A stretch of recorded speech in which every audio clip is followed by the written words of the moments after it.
Estava tentando capturar imagens de uma tartaruga que estava se alimentando nessa área rochosa. Mas ao perceber a minha presença, ela mergulhou e nadou para longe. Está sendo bastante comum relatos de pessoas que têm encontrado ou avistado estas tartarugas. Possivelmente o comportamento é devido ao reflexo das campanhas de conscientização para a preservação desses incríveis animais. Os seres humanos então não têm se mostrado nocivos aos olhos dessa tartaruga, vamos chamar assim, então a sua proximidade nas áreas litorâneas. No entanto, em áreas poluídas como essa aqui da Baía de Guanabara, Marina da Glória, tem exposto as tartarugas ao ataque de vírus marinhos que tem provocado tumores, segundo as informações de uma veterinária. Esses tumores, devido ao vírus ter alterado o material genético de algumas células e o crescimento desordenado, provocando esse crescimento também observável nas nadadeiras, dianteiras ou traseiras, e também na área do pescoço. Deve, infelizmente, comprometer a longevidade destes animais.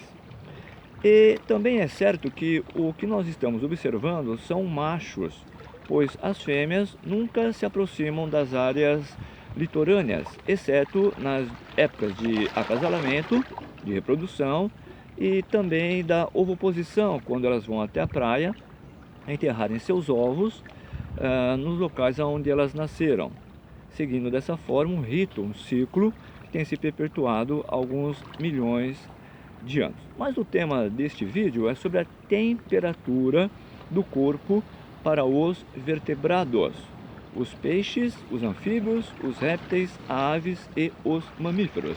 A temperatura se mostra importante para os animais devido às reações químicas, bioquímicas que acontecem dentro da célula, garantindo o que é chamado de vida. No entanto, podemos separar esses grupos de animais em dois. Os animais chamados endotérmicos, daquele grupo de animais chamados de ectotérmicos. Os animais endotérmicos possuem capacidade de conservar o calor gerado pelo metabolismo. E dessa forma, a temperatura dos animais endotérmicos, tais como as aves e os mamíferos, sempre se mantém constante, independente do ambiente. Tanto no frio quanto no calor, os animais endotérmicos, aves e mamíferos, mantêm a temperatura corpórea sempre constante. Além de gerar e conservar o calor, podem resfriar no verão e pode gerar calor no inverno, claro que dentro de estreitos ou faixas, tudo obedecendo o que é conhecido como a homeostase.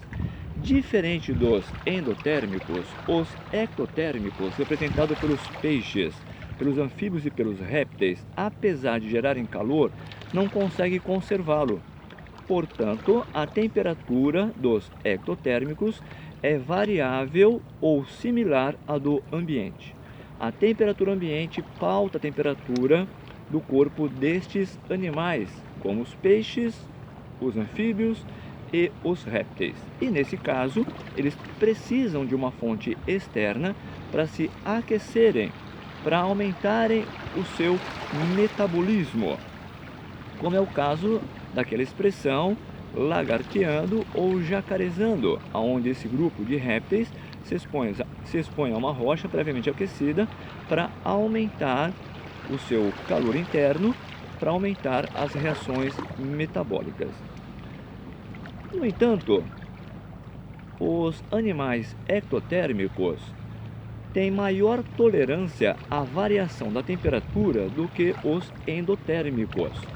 Por exemplo, num frio extremo, os ectotérmicos vão diminuindo o seu metabolismo e entram em um estágio de torpor ou letárgico.